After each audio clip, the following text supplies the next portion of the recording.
little or no results due to corruption. A new report by Transparency International Kenya chapter cited corruption, interference by politicians and administrators as the biggest stumbling blocks to food distributions targeted at the needy in society.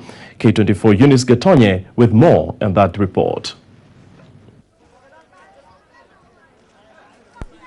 Corruption remains a major setback in ensuring that the needy communities get access to food aid.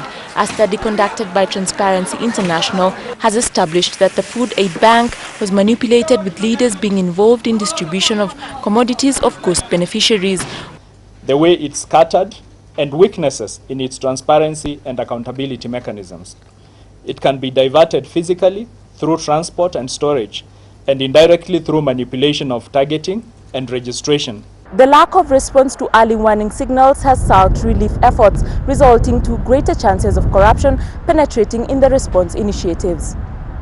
Weak coordination and lack of policies has also been identified as a major contribution to the lack of transparency in the food distribution process.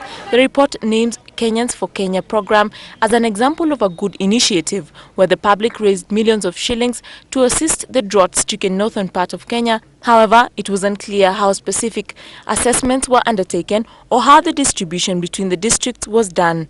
We felt that having been such a successful initiative, it would be an important next step to evaluate the response, assuming that you would launch a Kenyans for Kenya initiative again. The Minister for Development of Northern Kenya and other arid lands called on transparency in distribution of public resources. I hope that the new county governments and the Commission on Revenue Allocation will together ensure greater equity and transparency in the provisions of public resources. The report recommends that all actors in the food aid industry carry out joint analysis of corruption-related risks and embrace field monitoring programs and conducting forensic audits. For K24 News, I'm Eunice Gatonye.